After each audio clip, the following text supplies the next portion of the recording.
So, welcome back to this week's review of Shogun. And now we're on episode 7, titled A Stick in Time.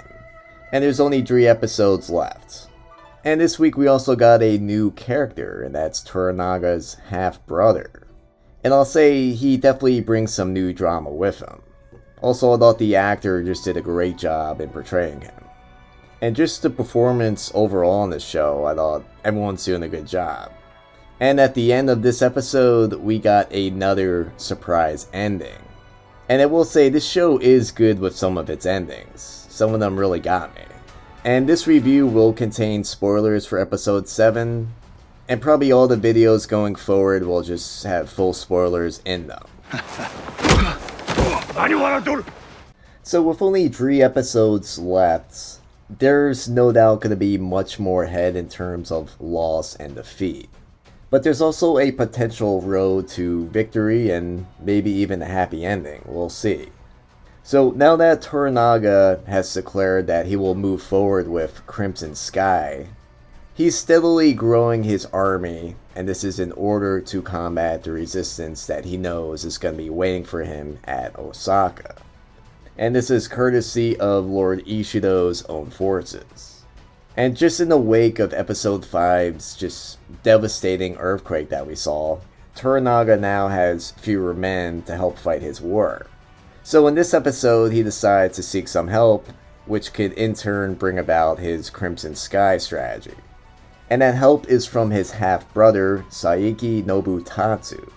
And when we first meet Toranaga's half-brother, we just see a scene where everyone's just waiting in this foggy stretch of the woods.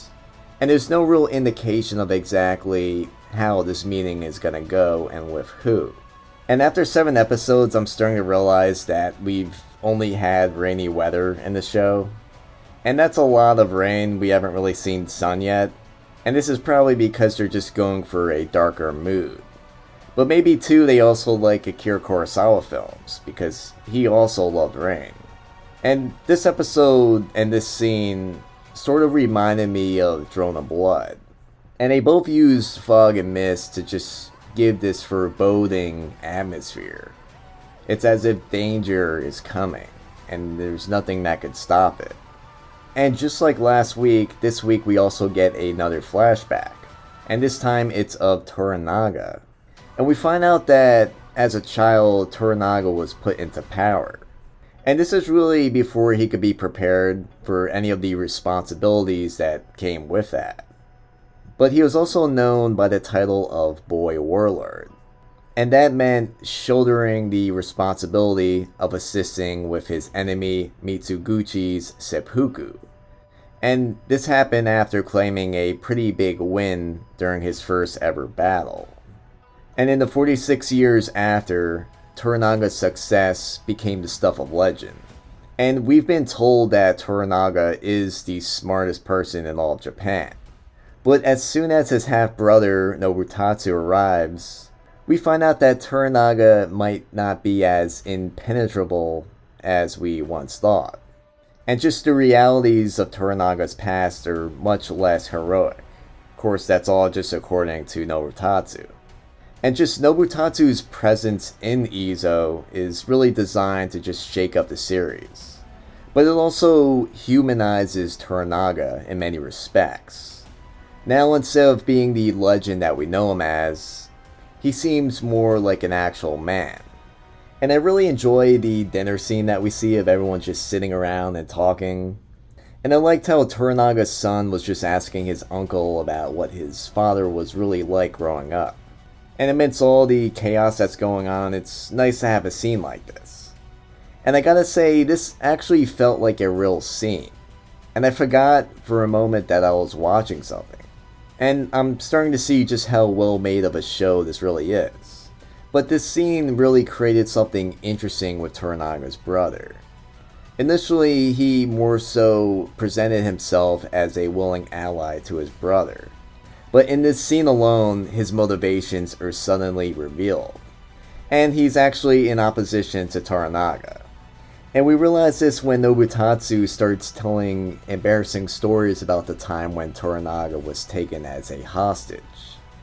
And then it's revealed that Nobutatsu has actually accepted Ishido's offer, and that's that there's an open spot on the Council of Regents. And remember that there is another member down after Sugiyama's death last week. So he's definitely not here to join Toranaga in his plan for Crimson Sky. Quite the opposite. He's here personally to apprehend Toranaga and then escort him and his allies back to Osaka himself. And just suddenly, the mood at the dinner table changes and it becomes quite awkward. Nobutatsu is definitely the ultimate buzzkill. And then the rest of the episode is pretty tense just from here on out. Nobutatsu's army is just keeping a careful watch in the distance over Toranaga and his garrison. But despite all this tension that's going on, there's still at least one peaceful break of a scene that we see. And that features our good friend Yabushige. And it's a pretty simple scene, it's just him making himself comfortable at the local hot springs. Might say that he has something up his sleeve, we'll see. He's always sneaky. And we start to see that John and Mariko's complicated relationship is starting to endanger the both of them. And that's because now it's drawing the attention of Mariko's psycho husband, Buntaro. And he actually requests audience with Toranaga about this. And basically, Buntaro asks permission nicely if he can claim John's head. But because Toranaga's so wise, he points out that if Buntaro believes that the Haramoto, John, has been soliciting the attention of his wife, then the law essentially dictates that he'd have to take Mariko's head as well.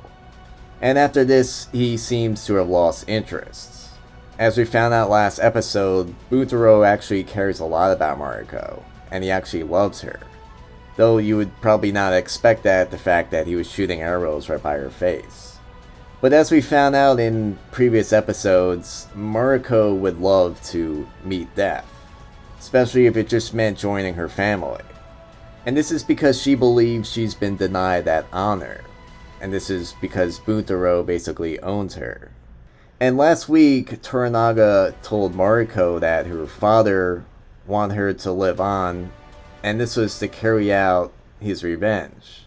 And because she's saying that she still wants to die, it's showing that that doesn't really matter much to her. And this is my Mariko complaint for this episode. And I find it kind of weird that she still hasn't changed her mind even after their conversation last week. And it's as if the show just doesn't want to develop her character. It's very strange. And Toranaga decides to directly question Mariko about whether or not her and John have a relationship going on.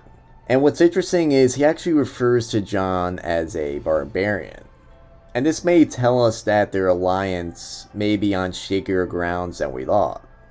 And then Toranaga presents Mariko with a choice. Is she allied with him in the fight against her father's enemies? Or is she allied with John? And not only that, but he orders her to actually choose. And he's really asserting his authority over her as Lord. And of course Mariko professes loyalty to Toranaga. And I'd wonder what would happen if she didn't do that. Would she be killed? But beneath this really just lies the agony of Mariko, just waiting for the day when she can claim her own demise. And she even presents a dagger that she was hiding and she offers it to him, basically begging him to end her cursed life. And Toranaga's response is just to smack the blade out of her hands, and then he just walks away. But this discussion is definitely far from being over. But going back to Buntaro, do we really think that he's gonna just wait to claim John's head on the battlefield? And in this episode, he's already putting his sword to John's throat. Fortunately for John, Yabushige intervenes. And we're still not sure if that's because he has a softer spot for him, or if he's just doing it to avoid the headache with Toranaga. But we also saw a pretty interesting scene where Yabushige was actually teaching John some moves with the sword. Now I'm picking up the sword calmly. And I wonder if he's doing that for a reason. Is he teaching him that to be able to defend himself? Or was he just making fun of him and mocking him? Yabushige really is a complicated character. So now let's discuss the shocking ending, and also the loss of a major character. So like I said with the rain, just the mood throughout the episode lets you know that danger is coming. And in hindsight, maybe we should have expected that something bad would happen to Toranaga's son Nagakado. And even before his impulsive decision to kill Jozen, he displayed a kind of blunt, naive political understanding. And it directly contradicts Toranaga's strategy, and that's to be subtle. And when we take into account that the episode is showing us Toranaga's past, that should be a sign that Nagakado's fate will be tragic. And Toranaga essentially had to become a master strategist in order to survive. And he did so out of necessity in bloody battles. Nagakado was never really assigned to that much responsibility. And because of that, he believes that all that's required to become a powerful leader is delusions of brutal displays of strength. And I didn't see his death coming, but I probably should have. And it's really foreshadowed in this episode. Nagakado's conversation with Omi at the springs. Omi mourns the way things used to be. This is before they really had to claw and scrape around for power. And when Nobutatsu happens to overhear their conversation, his words about considering one's legacy when making hard choices do seem to register with his nephew. By the time Nagakado encounters Fuji later on, he confesses that he should have been the one to assert himself against Ishido's insults to Toranaga, and that was back in episode 1, rather than her husband Tadayoshi. And I really liked Nagakado. I thought he was a fascinating character, and it's a shame to see him go. He is the type of man to make rash decisions, but it's only when he's convinced that it will work out in his favor. And just Toranaga's decision, which shocks everyone, where he agrees to surrender himself to Nobutatsu, that was the recipe for disaster. And that's what caused Nagakado to make the bad decision that he did. And Toranaga comes up with a plan to gain the upper hand. In order to catch Nobutatsu when he's at his most vulnerable, he pays Kiku to entertain him for a week. And it then seems that Kiku got some kind of heads up because all of a sudden she disappears. And then Nagakado steps out of the shadows like a ninja and he confronts Nobutatsu. And he actually appears not that surprised. He's more so focused on the fact that his nephew is now trying to finally become a man. And after that we get a great scene of sword fighting. It's between Nobutatsu's samurai and the ones who are loyal to Nagakado. And at first it looks like the fight's gonna be one-sided. Nobutatsu's just stumbling his way through the brothel. He's just barely avoiding the slashes from Nagakado's sword. And then he goes into the garden pond. And Nagakado raises his blade to finally take out his uncle. But as he steps forward to deliver the killing blow, he slips on a rock, and he bashes his head and dies. And it's not a pretty death. He's just grasping for air, he's choking on his own blood, and the pond just slowly turns red. And actually, when I first saw the scene, my first thought was, since I do own a koi pond, it's to make sure that that never happens. And second is that, despite the show just telling us all the time how death should be something of beauty and honor, here it's just tragic. And there's nothing honorable or beautiful about it. And even his uncle seems to be disappointed by this ending. Sometimes death really is just a lonely path in the woods. Or it could even be a slow drowning in shallow depths of a nice pond. And it's not shown who else knew that Nagakado was going to attack that night. But it is safe to say that Toranaga was not aware of it. And that's because he would have came up with a better plan. And similar to what we saw with episode 4, once again, Nagakado did not think his actions drew enough. And even if him and his men did succeed in killing Toranaga's brother, Crimson Sky still wouldn't have worked without the help of Toranaga's brother. And with that said, his tragic death may also cause Toranaga to rethink his plans. And how Nagakado's death will impact Toranaga going forward will remain to be seen. But the odds are currently not in his favor, unless of course his surrender is part of a larger plan to defeat Ishido later on. And I'd like to see him pull that one off. According to Toranaga, even though there's an evil to be fought, he will not do it at the risk of dividing the country. And this is the response he chose to give to his allies. But it may not be the entire truth. Toranaga is smart enough to know that without his brother's army, at this point Crimson Sky would be a suicide mission. And this is why he did not consider this an option in the first place. Toranaga had no choice but to announce that he was going to report back to Osaka, and he's going to leave his fate in the hands of Ishido and the other regions. And like I said, there's got to be more to this plan, because his surrender is just going to end in his execution. But with given how smart that Toranaga is, he definitely has a backup plan. And just considering that they're not heading back to Osaka immediately, this means that Toranaga will have at least one full night to come up with a plan.